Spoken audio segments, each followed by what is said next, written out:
Jadi penjelasan bagi semua golongan ini adalah seperti ini. Yang pertama, Allah Subhanahu wa taala menyebut innamas shadaqatu lil fuqara.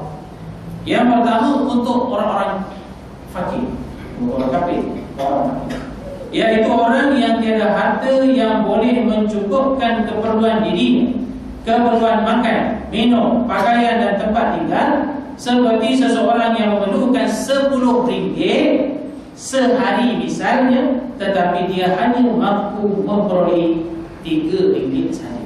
Ini memang disebut oleh para ulama.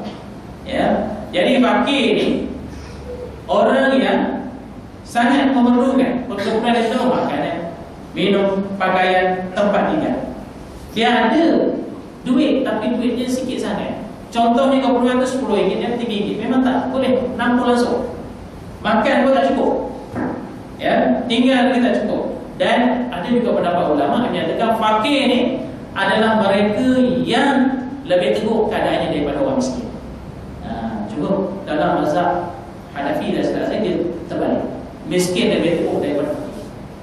Namun demikian, majoriti ulama menyatakan Allah SWT menyebut dalam nas itu adalah berdasarkan kepada ranking.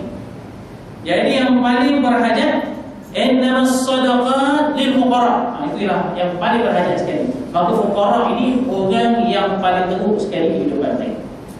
Wal masakin, yang dan Allah SWT menggunakan dalam ayat ini penggunaan seolah-olah ada pembahagian.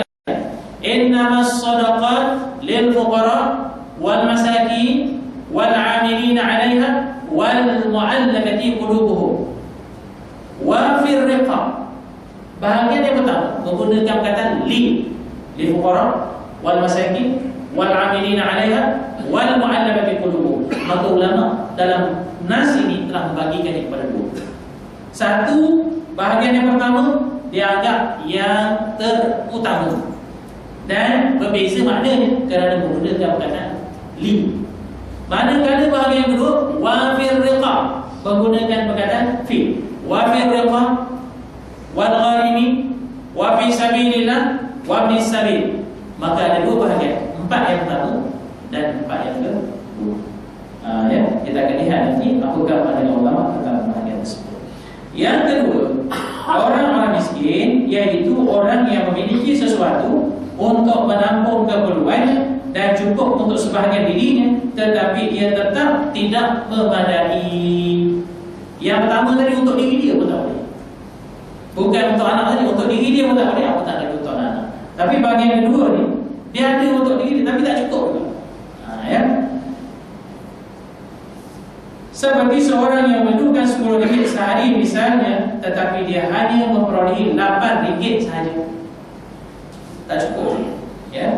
Cuma dah banyak tu berapa ini? Dia nak 10 ringgit, dia cuma 8 ringgit.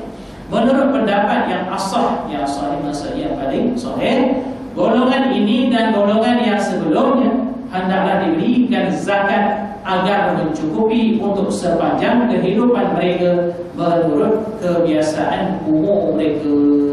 Ya, perhatian keperluan untuk berkahwin termasuk keperluan sebenar yang perlu diberi perhatian ketika memperkirakan apa yang dimiliki dan apa yang diperlukan. Ya, jadi nota di sini menunjuk bahawa tadi disebut makan, minum, tempat tinggal, pakaian. Ya, tapi nota yang ditunjukkan di situ kahwin pun termasuk keperluan. Jadi maknanya orang miskin nak kahwin boleh sangat. Ada orang miskin nak kahwin sini? Dia nak kahwin dulu lah kan? Dia tak miskin, boleh minta. Ustaz, saya ni miskin Ustaz. Kahwin pertama cukup, kahwin kedua tak cukup, boleh. Itu kena istihad tadi yang kita bukti macam mana.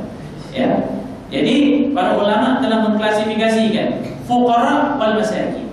Ya, justru itu pada hari ini fuqara yang paling melarat ni, kata yang tak ada rumah, yang tak ada apa ni, yang mengikut pandangan majoriti masyarakat ini, fuqara ni hampir pupuk fuqara.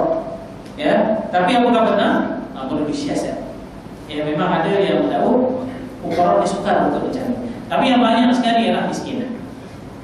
Yang ada pekerjaan tapi tidak mencukupi. Yang ada sumber tapi tidak memadai. Yang mampu buat kerja tapi pekerjaannya itu tidak dapat menampung kehidupan keseluruhan